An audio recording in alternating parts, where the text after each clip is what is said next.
Welcome back to the Lanterne Rouge Cycling Podcast for our recap of Stage 4 of the Tour de France, filled with drama.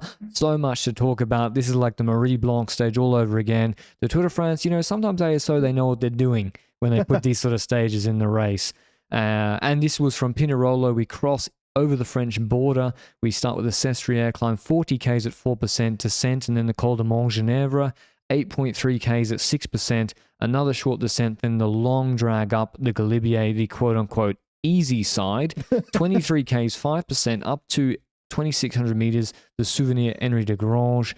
The first part of it is on the big road motorway. Then there's a long descent, 20-kilometer descent to Valois. The first part to Plan Lachaise is technical, and then after that it's actually a fast pedaling descent. There was a headwind on a lot of the stage, particularly on the Galibier, and so that was we were curious to see whether that would change in the GC action or what maybe UAE team Emirates would do. The last 8 Ks of the Galibier is where it's hard, and actually the hardest kilometer is the last K. The last 900 meters average 9%. So that could be where people attack. Or maybe if you struggle before and you're dropped before and you're out of the draft in a headwind, it's all over for you. And we saw some GC bids absolutely go today, Benji. But yeah, what were we seeing pre-stage? What were we hearing pre-stage? There was what Niels Pollitt said, I think, to Fabian Wegman pre-tour. Mm-hmm. Yes. I think Pollitt said to Fabian Wegman, this is a rumor from Danish television or German television? Wegman is a German, but it's probably German television then. Why would it be Danish television? Anyway, German television rumor that UAE would smash it today. As simple as that. But my questions were related to, okay, how are they going to try something? Because in the first 2 stages, I felt like they were holding Almeida and Ayuso back. Would that play a role? Would they use Almeida and Ayuso as domestiques when the climbs arrive, the Galibier arrives? Yeah. Because those riders are currently still being seen as potential co-leaders before the stage starts. So are they still going to be that on the Galibier? Is that not going to be the case? Is that going to be a full lead-out train for Pogacar? Who knows? When it comes to Vingegaard, are there still question marks when it comes to his long climbing after the injury? Because on San Luca, he was bloody good. His numbers were probably very good as well. And if we then take a look at the other teams, okay, Roglic had a weak day on San Luca. What's going to happen on the Galibier? Longer climb, it's very different kind of effort, so it could be a different at altitude thing, but you'd expect Roglic to be good on San Luca. So that's why I was like, maybe I'd expect him to have maybe just bad legs that day. But Remco had a very good day on San Luca. Could have had a better day if his positioning was all right, because he came back from the bottom all the way to the top, from the back of the group to the front of the group, basically. And I was kind of looking forward to see what he will do on a climb like the Galibier when the full pressure is on, when the full nuclear watts are happening at the Tour de France. Pogacar, Vingegaard launching against each other on the slopes of the Galibier. Can Remco sustain himself against that, or will he choose to go for podium instead? What is Ineos doing? Who will survive from Ineos? Simon Yates. All these other GC riders. Will Carapaz stay in yellow? I expected him not to do so, but let's see how much he stays or doesn't stay in yellow by the end of this. But when the stage began, the first thing I think about is the intermediate sprint is there. Yeah, true, really early. There's some stuff that is happening when it comes to breakaway formation. So riders go up the road, UAE's looking at them and is like, okay, there's a 5-rider group that goes up the road. Mes Pedersen is in it. UAE says that group is fine for us, but we're going to respond to everything that tries to bridge towards that 5-man group because we want to have a controllable breakaway up the road. That's the first indication to me that UAE wants to either win the stage or take the bonus seconds on top of Galibier at the finish. Well, yeah, I have to make a confession to you all. I was out training, doing my joint cycling recovery ride, and then I deviated from the plan because I ran into Attila, and then we went up Ordino and had a chat, but I ended up taking 3 minutes off my 20-minute up to the Mirador halfway up Ordino. Yeah, but if the watts aren't in the Strava file, is it real? Well, no, my power meter wouldn't connect today. So Attila pulled you up. That's the theory. Yeah, maybe he's pushed me the whole way.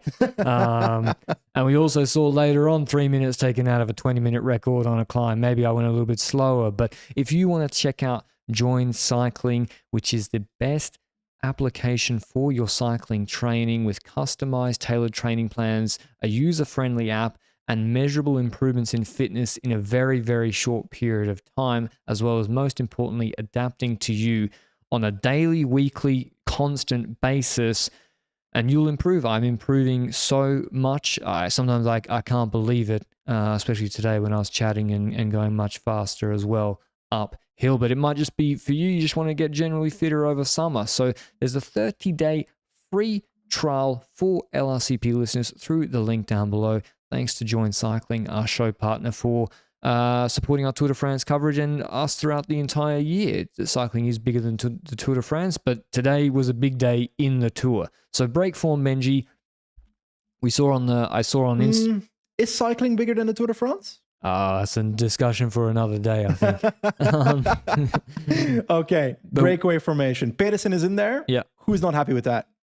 Jasper Philipsen, who sees him as the big rival and is the big rival for the green jersey. And in fact, Pedersen has the upper hand, I think, at the moment because of yesterday and the opening weekend in Italy on stage 1.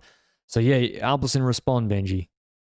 They respond. They've got Dillier that comes to the front and start pacing like crazy. At first, it looked like he was attacking, but it was clearly trying to actually set tempo. And later, Mathieu van der Poel also did that. Van der Poel did it so hard that Dillier couldn't follow and there was a gap between them. And Van der Poel looked behind and had to wait for the group again. But long story short, this effort from Alpecin eventually gets Pedersen back just before the intermediate sprint. But quick discussion point before we get to that intermediate sprint. I sometimes feel like breakaway teams that are not involved with the GC action, that are not involved with the points classification, are not aware or are not reacting according to what those GC teams are doing. For example, UAE's plan here is to control counterattack towards the breakaway. Yep. In the situation that we had was, there's 5 riders up the road with Pedersen. Someone responds to that, and Polit responds to that rider that is trying to jump to the front group. A Lotto rider shouldn't see that Polit move and say, oh, that's a rider that's trying to get in the breakaway, let me try and jump with him. And that happened a few times today. Yeah. And a team like Lotto, for example, and a few other teams should be aware of the goals of UAE and adapt their breakaway formation strategy accordingly. Yeah, if EF are jumping with a Rouleur or Pollard or Wellens are jumping or Soler, then probably that move is dead in the water and you're wasting a bullet trying to jump with them out of the peloton. But yeah, Niels Pollard was really, really strong today.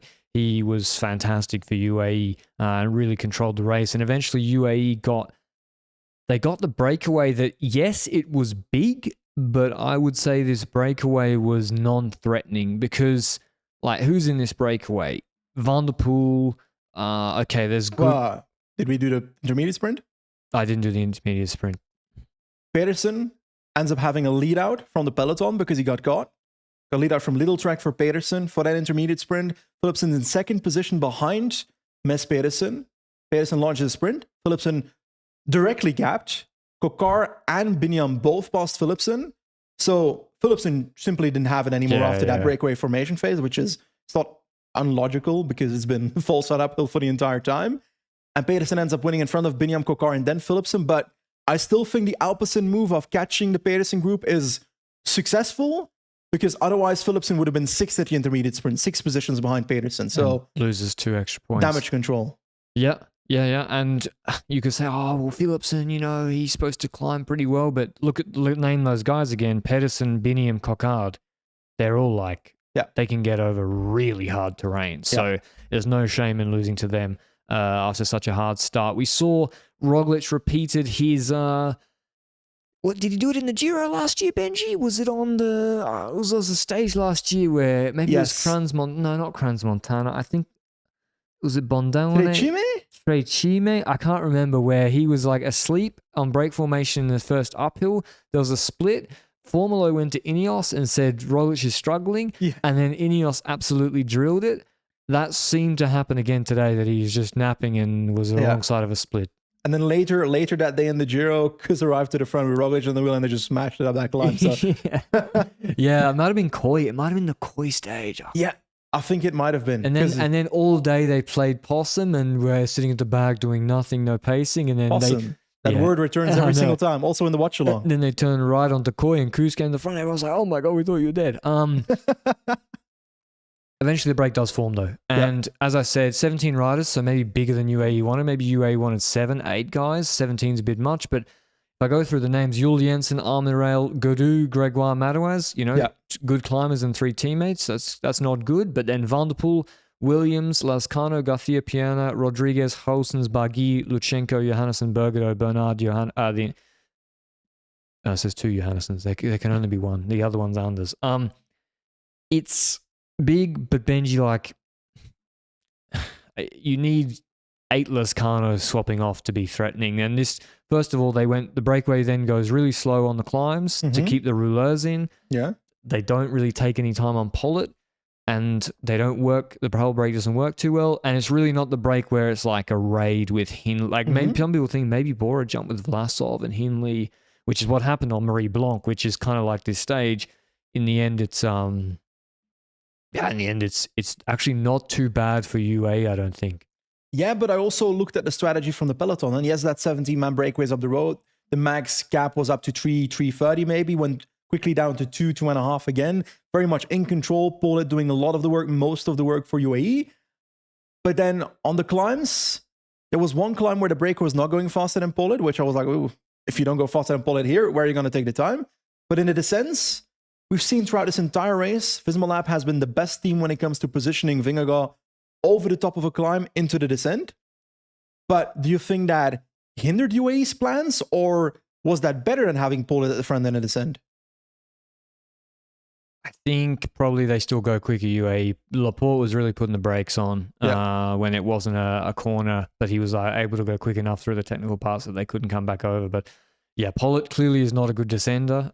He had to, when that descent finished off Montgenèvre or before Montgenèvre, before Montgenèvre off the descent of Sestre, he had to make up so many positions to begin his pulling. But again, credit to Niels Pollitt. He pulls Sestriere and Montgenèvre behind a break of 17 riders, and then the valley before Lautere, and then the first 3Ks of Lautere holding the breakaway at 2 minutes, of 17 guys. Now that also says to you, the breakaway walked up Montgenèvre.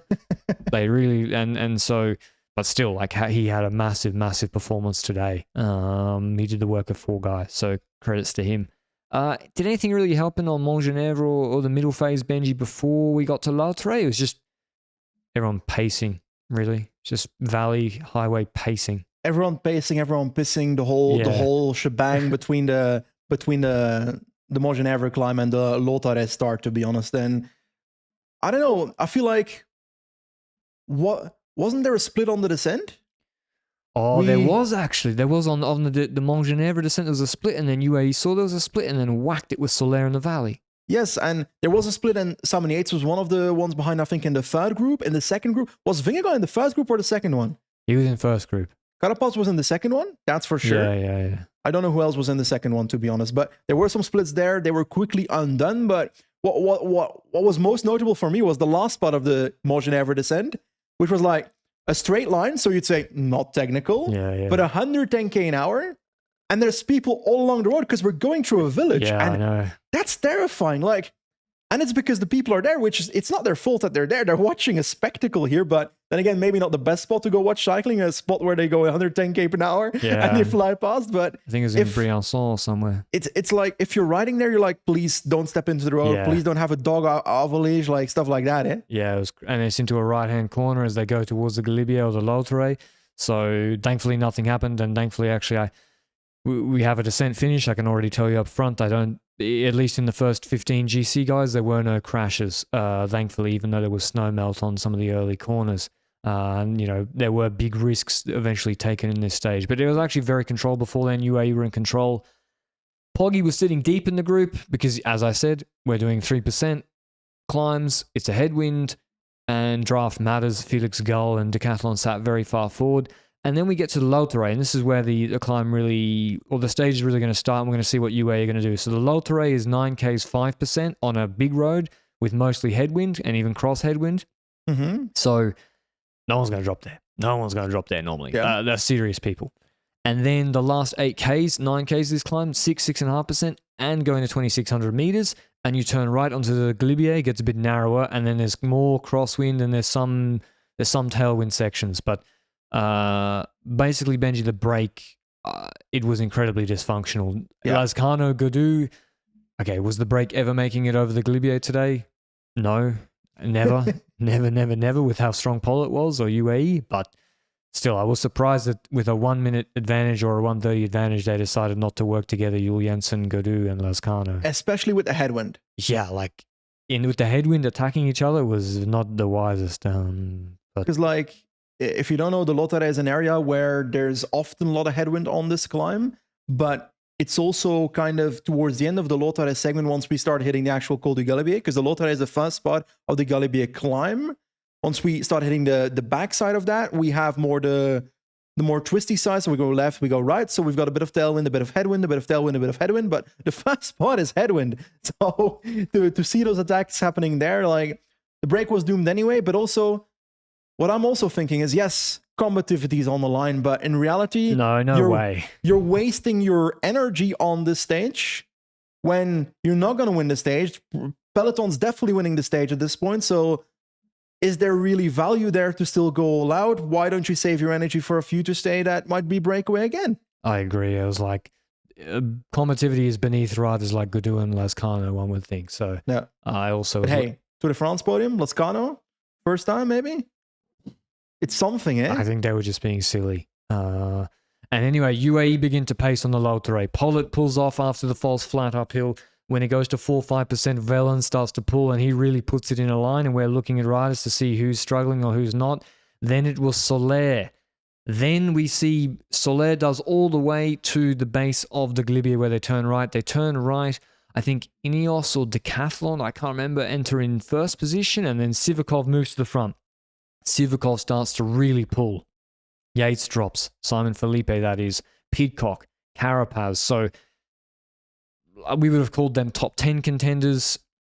Yates top 10, gone today. Pidcock top 10, looks like it's gone. Carapaz, he wasn't so bad. He's still in the fight. But Benji, the pace from Sivakov, we're seeing Sivakov, Yes. Almeida, Adam Yates, Vingegaard, Pogacar in the wheel, Ayuso right at the back looking like he's struggling. Mate, Ayuso looked for half the climb here like he was going to drop. Yeah, just he looked like he was struggling. He's been doing that for 4 days. On stage one, I think he really was. Yeah, I think so. He was actually gapped there. Yeah. But after I was thinking, okay, but after Sivakov, then what? Yeah. And it's weird the order of UAE, Benji. Yeah, but It's if we... like, yeah, they go, Sivakov pulls and he does a really hard pull. And as I said, it drops some second tier guys. Adam Yates is the one pulling into on 5% into a headwind, and he's dropping guys. He's going really, really, really fast. But it's curious to me that he's before Ayuso and Almeida, and he's pulling, and Ayuso isn't dropping. So he's not like he's bonking or anything. Roglic we see at the back. Then Yates pulls off. And we do see Benji. Almeida is the one that goes to the front to start pulling and really shred this to 10 guys or so. And it's also if we take a look at how UAE has split this climb into bits, we spoke about the gradients of the climb going harder towards the end, going steeper towards the end. Like the first 7 kilometers, the part Pollitt did, is falls flat towards 6%. Then after that, Wellens did the part of 6%. Yeah. Then Soler did also 6% segment. Then Sivakov took over when it started becoming harder, like 6.2 to 8%. 8%, yeah. And as you're saying, we're coming towards that last bit of that first 8% segment. So with about 6 kilometers still to go on the climb. And that's where we were indeed expecting, okay, who's going to take over? And it was Almeida to do so, where that's also a question mark of when's Pogacar going to launch? Yeah, true. Is he going to launch on this steep part with 6 kilometers to go and try to put decent time into Vingegaard? Is he going to try and launch on the last kilometer, which is 9.1%, the hardest kilometer of this entire climb? Will he do it with 3 kilometers to go with the 7.1% kilometer? So those are the 3 launching points I see looking at the parkour. And Almeida taking over shouted to me that Pogacar was not going to launch on this segment yet. Yeah, exactly. Because it's 5%. It's 5%. Otherwise, Yates goes to the front, launches Pogacar, and Almeida and Ayuso flop like a fish trying to survive for GC. Which is what they did on San Luca. Exactly, but that's not what's happening here. Almeida's the one taking over, and to be honest, then I'm asking my question, okay, Ayuso looks like he's on the brink of death at the back of the group all the time.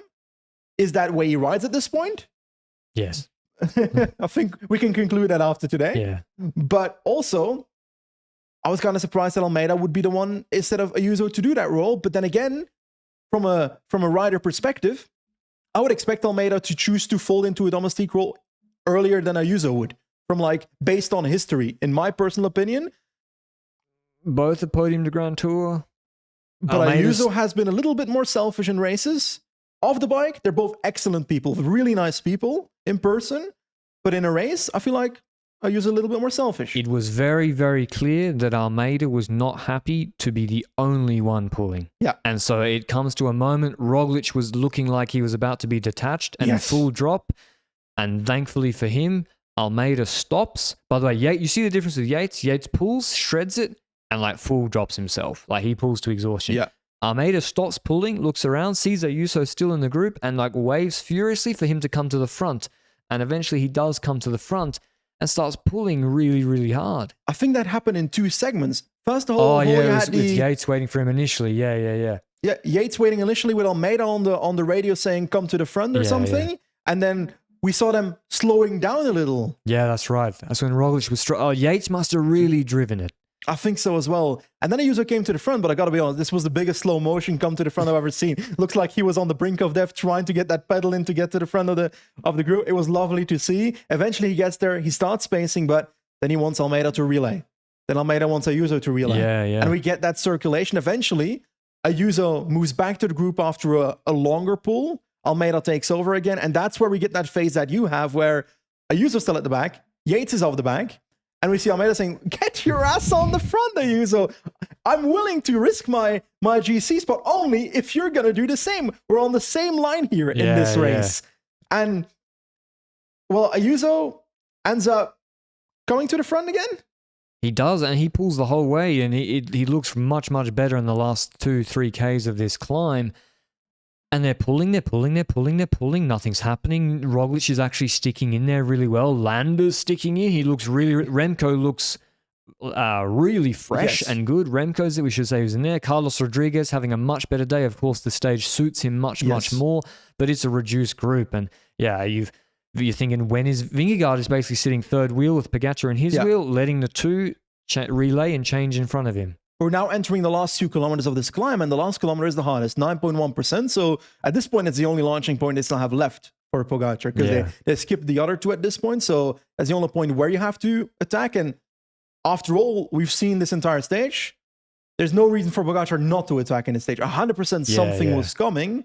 And I did feel like Almeida and Ayuso's tempo went down a little bit before it starts going up again into the last 1.3 kilometers of the climb, where Almeida starts hammering it. And at that point, it's clear that something is coming. And Pogačar goes in. What did you see when it comes to positioning from the other riders when the attack of Pogačar goes, and who responds? So Vingegaard's in front of Pogačar, so you could probably say that's a mistake, because then Pogačar jumps on the inside, Vingegaard goes the outside, and Vingegaard jumped well, like he was back to the wheel quickly, but just that extra time out of the wheel, especially as Poggy jumps before a hairpin corner. And so gets back to the wheel. By the time he's in the wheel, they're going around the hairpin, and then Poggy, they have to brake, they slow down, and then Poggy drops another sprint, and then we could already see that like a gap was opening up, and this really, really looked like Puy de Dôme again. That like when Poggy kicks and then kicks again on this sort of, I don't know where it was, 800 meters to go on 9%. It's steep in the last K of Galibier. Vingegaard just cannot respond. And he's losing, he's not like full cracking like Simon Yates, but he's losing a second, then another second. It goes from 5 meters to 10 meters to 15 to 20 to 25 meters. And yeah, he's losing time. But not too much time. So Poggy's clearly going to take the 8 bonus seconds which is available. Vingegaard takes the 5. But now it's a battle it's not just finishing on top like Grand Colombier. It's not finishing on top like Puy de Dôme. Poggy's got a good gap of 30 meters. I think it was 8 to 10 seconds at the top. I'd say roughly 10. And Vingegaard, it's like flat for a little bit. Vingegaard looks fucked at the top. He's like looking around, having to full recover.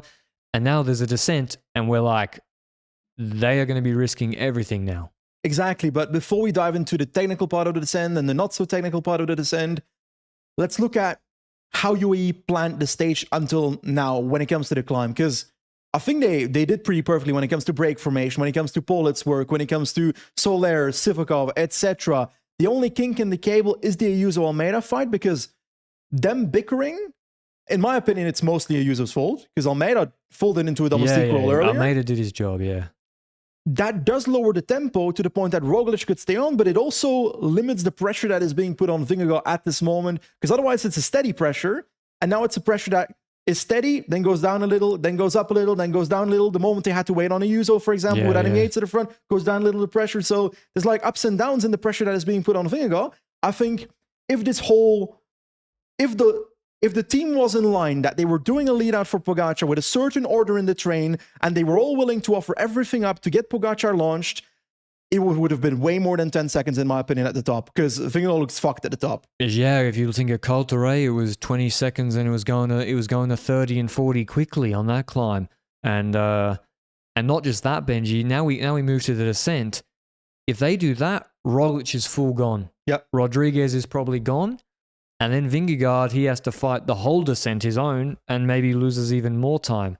So now we get to the next phase of the race, and there's debate to be had about descent finishes. To be honest, I think it's a part of cycling, and Pogacar took the same gap on Puy de Dôme last year, and it finished on top, and now we test them against each other on the descent in terms of technicality, in terms of power remaining out of the corners, and I don't really have a problem with it. I'm torn, because on one end, I'm a fanatic Vincenzo Nibali fan a few years ago, during his era of being one of the best descenders in the world, being the best descender in the world in certain eras.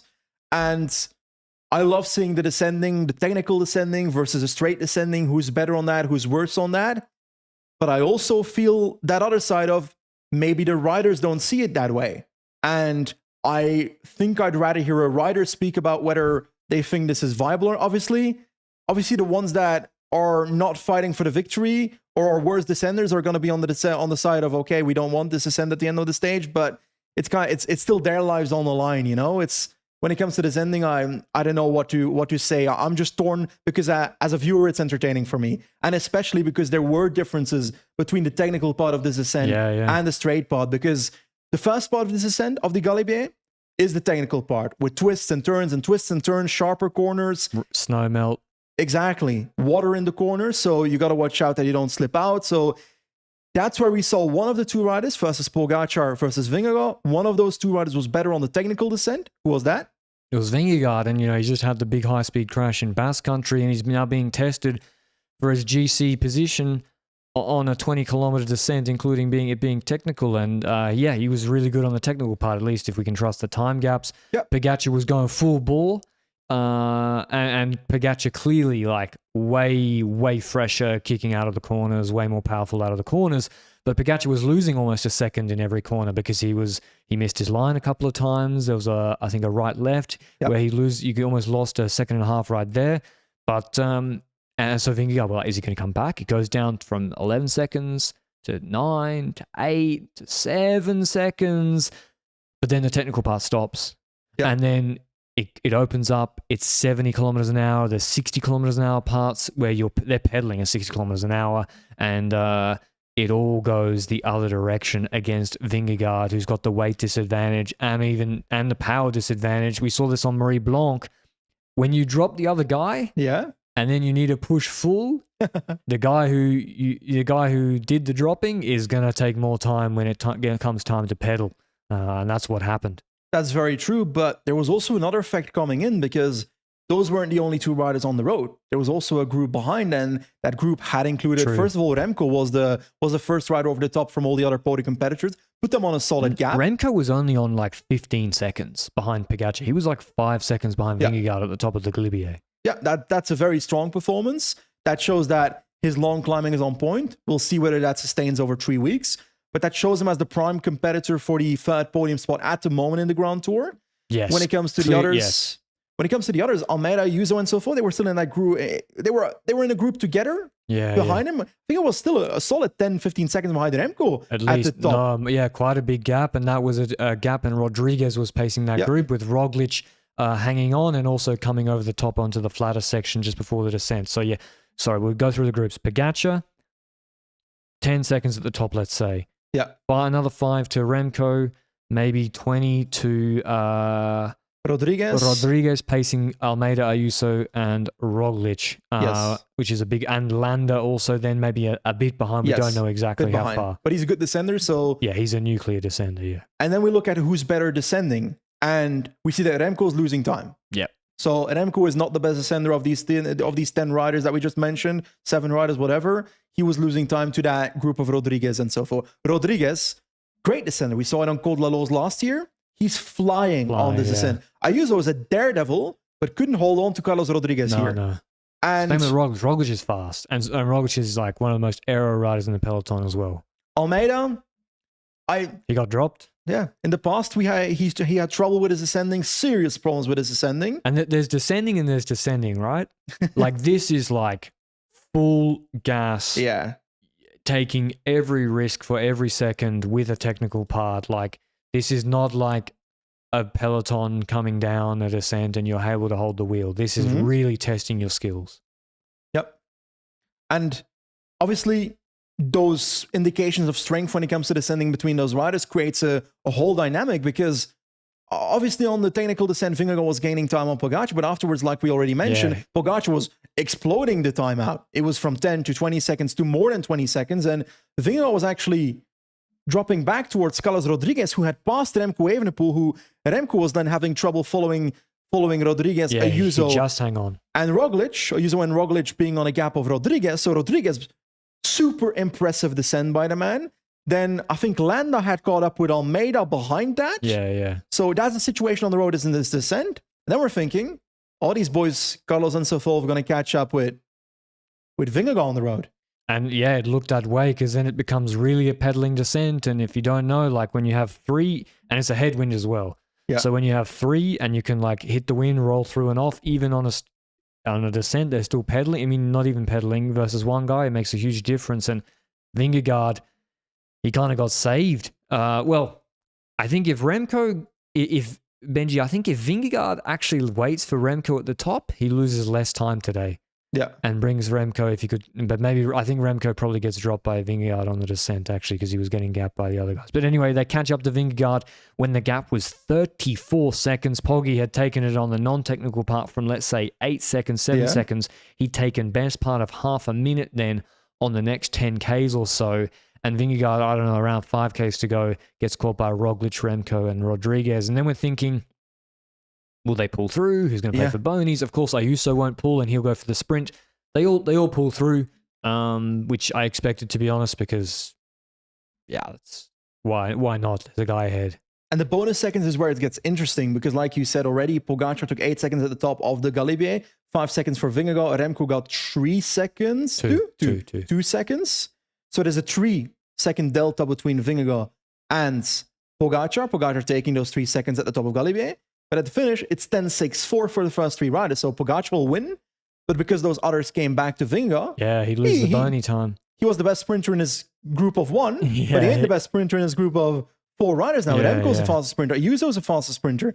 So suddenly his 10 seconds... seconds that he could take... It's the full 10 delta, yeah. Yeah, so he's losing 10 seconds at the finish line for sure at this point. And that is in addition to the time they are losing on the road, because when they came together, when they started pulling through, was about 35 seconds. I feel like it kind of stayed that way, if not went up for it a little bit. It stayed more or less the same, yeah. Because they played a little bit in the last 500 meters. In the chicane, and then Remco came through and he was on the front for the left-hander and he went slower than Pogacar, but Remco also, he added more value when it's time to pedal and you need someone, you want the Shepdal Scud in front of you driving your group. Carapaz knows that firsthand from stage 2, coming back on the flat. So yes, Pogacar goes clear. Huge stage win. His 12th, I think, in the Tour de France after a UAE masterclass from start to finish, ahead of Remco Evenepoel, who takes the 6 bonies at the finish on 35 seconds in a group of Ayuso, Roglic. Vingegaard is on another 2 seconds because he went behind Rodriguez in the sprint, and Rodriguez, we all know, can't go over 400 watts. And he's on a 2-second gap, so he loses even more time to add insult to injury with Rodriguez. Another 16 seconds back on 53 seconds, Landa leads over Almeida. And then we got big gaps. Ciccone, still very good, actually, on 241 with Santi. Good descender. That's probably where he did it. Good descender. Oh, they're in a group. Sorry, they get put on a gap. I think Felix Gall flicked everybody because they're on a gap of 1 second ahead of Felix Gall and Jorgensen, Bernal, Adam Yates, and Geraint Thomas actually much better today. He came back because he was dropped way earlier than some of these riders in the group. No? No, maybe. Yeah, yes, probably. Yeah, probably before. Around, I think he got dropped around Vlasov. I can't remember. Fair. Then Vlasov, Derek G further, and then that's in terms of guys who might have been a top 10 contender, or they might still be, but a top 5. Simon Yates, it's gone. Enric Mas, it's gone. Peo Bilbao, Carapaz, he really full cracked because Carapaz dropped after Yates, right? Yes, for sure. And he loses another minute to Yates. Yeah. And Richie's a good descender. Is he? I can't remember. Him and Iggy's are in that Catalonia stage. One of them was bad. But I got to say, when it comes to EF, finally, we've got a Tour de France Unchained story arc that's actually watchable for you. Yeah, it makes sense, yeah. We've got the rise of Carapaz and Yellow Jersey, Ecuadorian one, and then the drop-off where he collapses on Galibier. So that storyline in the Netflix series should be good. But to be honest, this is the first major hit in this Tour de France, and we expected Pogacar to take down on Vingegaard in the first 2 stages. It didn't happen, which was a good sign for Vingegaard. But after this stage, I'd be a bit worried in the camp of Visma Leasebike because they lost 50 seconds in GC right now on Tadej Pogacar. Remco is in second position on 45 because of the bonus seconds. Yeah. And with the time trial, that's going to expand. But then again, I still see Vingegaard versus Pogacar as the big fight unless we see a major capitulation from Vingegaard at some point. Because not every stage ends in a descent like this. Well, everything went wrong today for Vingegaard that could have gone wrong. It's not that hot today. It was pretty mild. UAE controlled the brake really well, and the brake never got a margin. So the bonies are in play for starters. I disagree. Not everything. I think UAE... I came UAE... second on the sprint. No, I disagree there, actually. If Poggy goes earlier, like on Juplin... I think he gaps Vingegaard earlier. Maybe, but he didn't. Yeah, because they lowered the tempo, went up again, lower tempo, went up again. Or he always wanted to wait for the 9% section to use his burst like Puy de Dôme. I think Pogacar could have gained more time if UAE played it a little more line with the whole squad. And he would have dropped him on San Luca also if he went full gas. But I don't think so, to be honest, because I think Poggy knew exactly what he was doing. He knew if he gaps him off the wheel with his burst, like on Puy de Dôme on 9%, and then it's headwind versus headwind against a guy 10 kegs lighter than him. Vingegaard looked like he was perishing. It's not like Juplin. Vingegaard was riding tempo and wasn't actually... Here on top, it looked like Vantu Pogacar. Yeah. He was almost getting caught by Remco at the end, to be honest. But that aside, the stage designs 5-6%, and then Poggy used his burst, and you got headwind. UAE played it perfectly. Poggy was the best. And they went for it with cojones, not just uphill. Pogacar also took big risks downhill and showed how good he can be there. And then he was the strongest also in the descent. So, that being Vingegaard also then losing the 10 bony delta at the finish. Yeah, it also kind of goes wrong for him. So, I think legs-wise, not really concerned, to be honest. But losing 50 seconds to Tadej Pogacar, you have to be concerned. It's 50 seconds.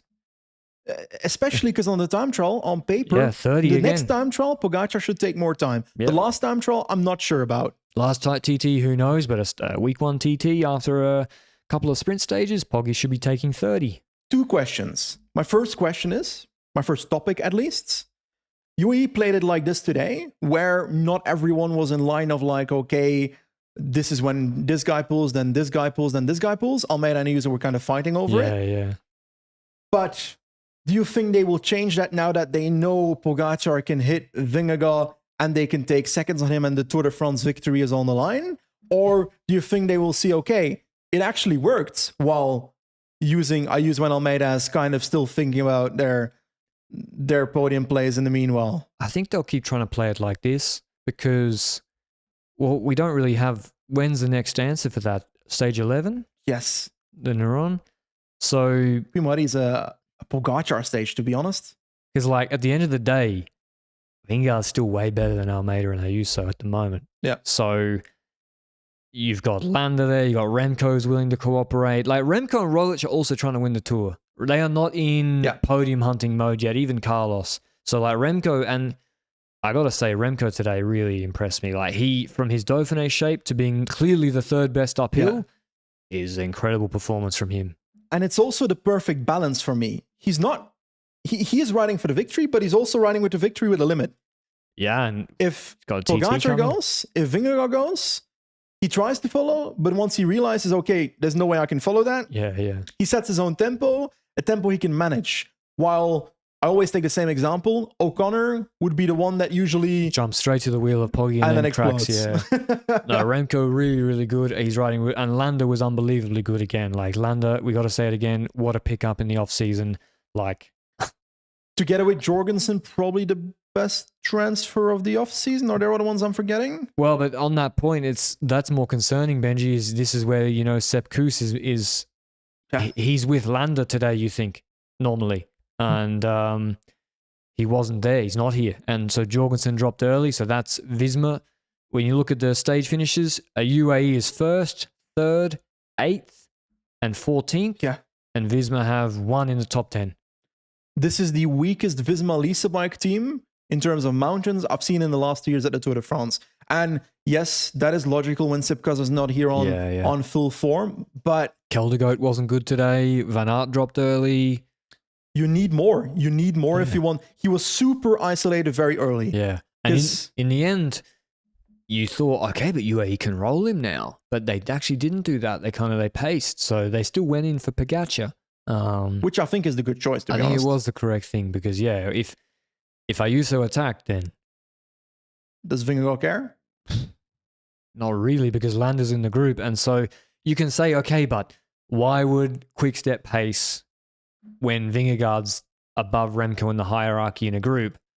But the reality is in a group dynamic, if someone has a teammate, they will just put the teammate on the front. Remco's not going to have a staring contest with Vingegaard. If Landa's in the group, he'll just... And Vingegaard has no one, Landa will just pace. Or Remco thinks, which I think a lot of riders should think sometimes, let's put the pressure on Vingegaard. He'll have to fix it. Then we try and benefit and try and overtake Vingegaard that way. That's how I would play it personally. I wouldn't react to Ayuso for a podium spot. I would leave Landa behind. I would try and see what is Jonas going to do and then see what's going to happen. But then Remco, he doesn't want stop-start, He wants a steady tempo set. Yeah, but you do want... I feel like you want to put pressure on your best opponent and not on the ones that you think you can beat. What do you mean? Like he wants to win the Tour, so why... Yes, so and Vingegaard is the prime candidate next to Pogacar to do that, not Ayuso. So you should be trying to hit them and not the podium competitors. True. It's a risky strategy, but it's a strategy that a lot of teams should do sometimes. If it was just Remco, I would agree. But in the end, I think people just default to putting their domestique on the front. Yeah. And also the other reason is, if you have Landa, well, you might not end up using him. But then again, sometimes that might be the right choice. Yeah, but he was certainly very good today. Almeida was very strong. I think Almeida might be a little bit ticked off that he finishes actually on time to Ayuso. Yeah. Given that Almeida did more work. That's so sad, to be honest. And it's like, it is the descending that does it. Yeah. But Almeida was the one that folded into a domestique role first, and Ayuso... At a certain point, I wonder if Ayuso staying at the back and pretending he's dead is like some conspiracy theory. No, Almeida knew he was bluffing. So that's the funny thing. Like, they know what he's doing.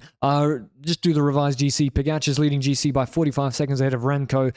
That's too big a gap for Remco to take yellow back in the TT, that's for sure. Vingegaard's in 3rd on 50 seconds, so Remco is ahead of him. Ayuso's on 110, so now 4th in GC. Roglic 5th on 114, then Carlos on 116. That's a very strong top 6. Yeah. Oh.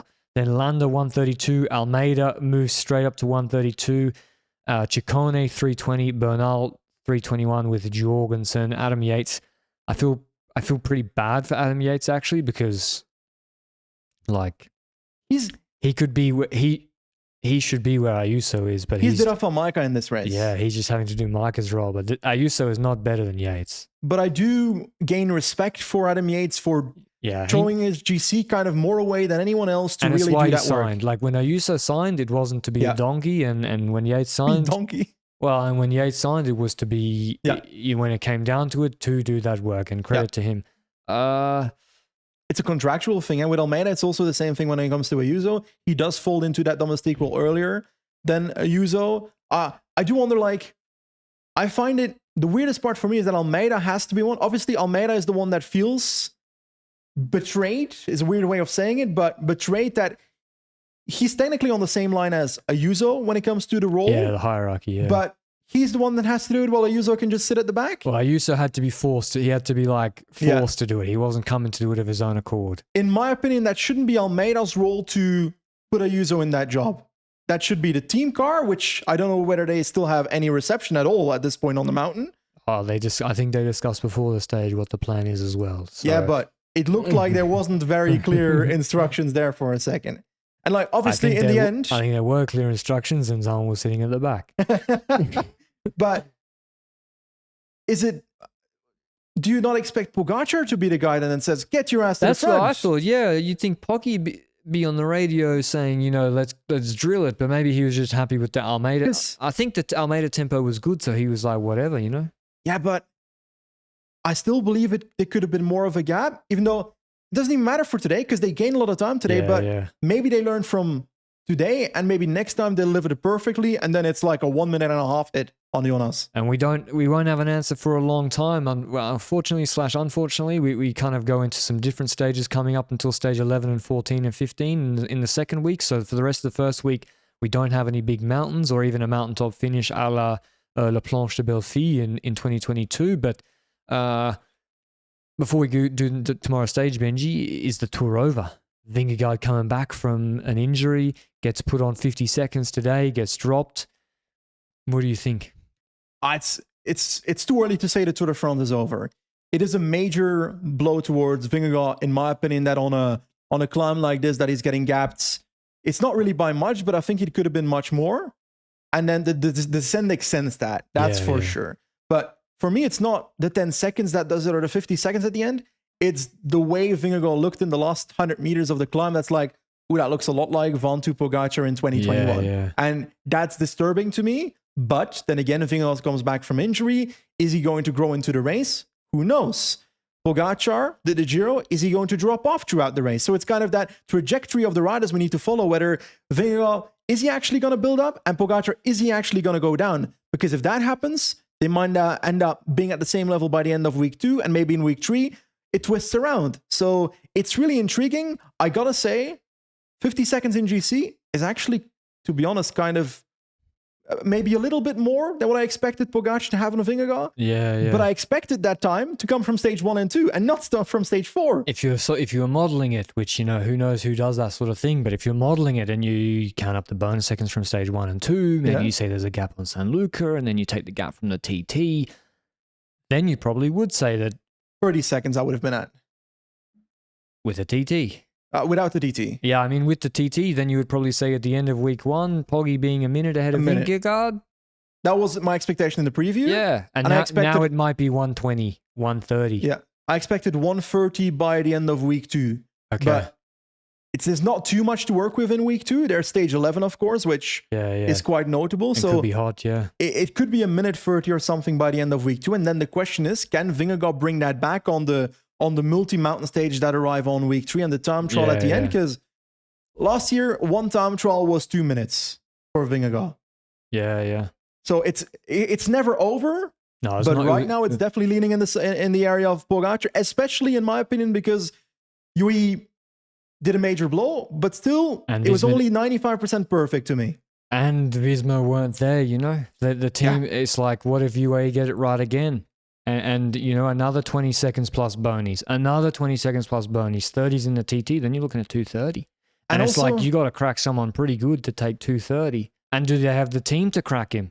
And in previous years, you wanted to see Visma on a stage like this put a rider in the breakaway as a satellite rider. Yeah, they couldn't get in. But Van Aert was dropped when they were supposed to go into that breakaway earlier on in today's stage. So to me, they are missing a rider that could go in those breakaways in the first place. Because if Kuss was here, then Jorgensen could do it. Exactly, yeah. But then again, he's too good at this point after what he's shown this year. Well, but he can jump, And Jorgensen jumping there, that creates problems for UAE, but he has to stay around Vingegaard most of the time. I mean, to be honest, I think based on what we've seen the first 4 stages for Vingegaard, I think it's most likely that he wins the Tour now. Really? Yeah. I don't have that opinion. Think he's looking pretty good. I Actually. don't have that opinion. I've got the complete Really? opposite. Because I think the team is missing completely at the moment. Yeah. And even if his trajectory goes up, your team needs to assist to be able to deliver that. Exactly. Yeah, that's the big question mark. Can they actually deliver that? But if he continues at this level, or he's on which looks like mostly pretty similar to the level of last year, because on Puy de Dôme, as I said, he got put on 8 seconds at the top. And yeah, he's looking pretty good, I would say. And so, yeah, We'll see. I think he will clean Pogačar, to be honest. So those are heavy words. I disagree. I'm on the opposite side of things. We'll see. But yeah, it's certainly, I mean, I remember what happened on Coulthard. Like Poggy just came back and just smashed Vingegaard back, but then the stage before, it's hard to know with these guys. Certainly, UAE uphill, they're the best team by far. So if they play it right, I mean, now Benji, do they start to play with Ayuso and Almeida? I wouldn't. I would just literally the best strategy, in my opinion, when it comes to UAE right now is to get those guys in their place, to tell them you are here with a guy that is going to win the Tour de France. True. If you get in line Yeah. and do your work. I know that your contracts say that you should be leader, No, the but contract matching said that's not true. okay, And fair. you can't put that in a contract. Okay, very fair then. Then Machin and Pogačar or whatever. Pogačar should just hammer the table tonight and say, yeah. Ayuso, get in line. Yeah. Almeida, you work properly. Almeida did a good job. Pogačar should also be the one that during the race says, Ayuso, get in line. Because if they do that, I think they clean Vingegaard. Yeah, okay. We'll see. It's a 1v1 here, eh? Our predictions from the preview are starting to matter. Well, no, in the preview I still said Pogačar, but I didn't expect Vingegaard to look Oh, yeah, this good. fair. I thought Pogačar on something like the Galibier with the lead out like that, what they do, Luke? They break the previous record by 2.5 minutes. Yes. So the 20 minutes from they turn onto the narrow road, the 8Ks. From Lothair to Galibier, right? Or From the end of Lothair, yeah, to the last 8Ks, 9Ks, they did like 20 minutes in a headwind and beat the previous record by like 2.5 minutes. And normally I would expect Pogačar to, if Vingegaard was missing 5%, then Poggy just straight up rides away, but he didn't. But to finish off that segment, I want everybody on YouTube to comment in the comment section of the who's video. winning the Tour? Not just the live stream. Are you hashtag Team Jonas or hashtag Team Tadej?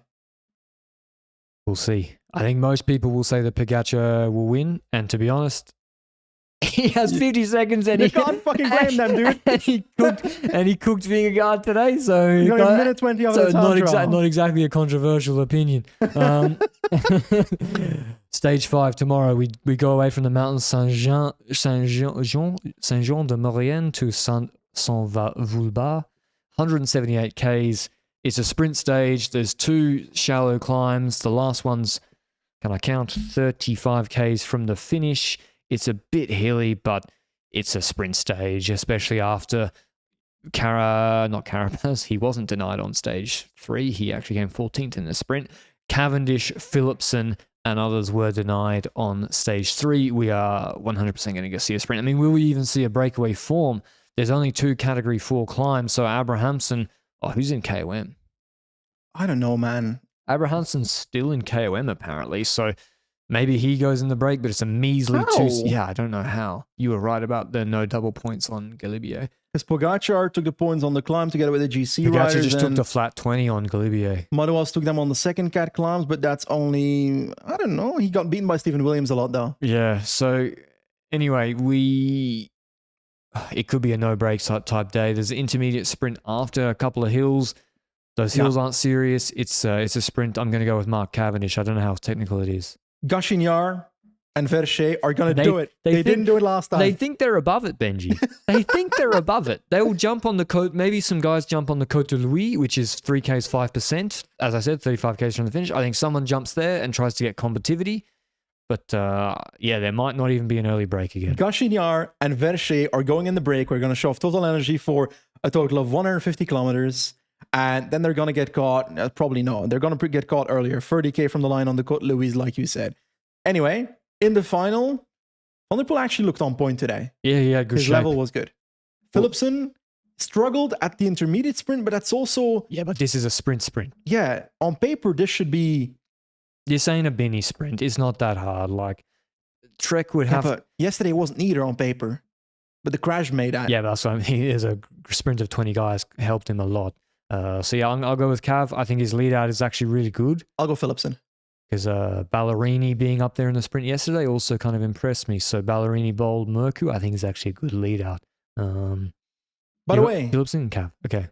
I said earlier, hashtag Team Jonas or hashtag Team Tade. If you're anyone else, Team Remco. hashtag Team Alex Aramburu. Dude. Troy below. Remco in yellow after TT, question mark?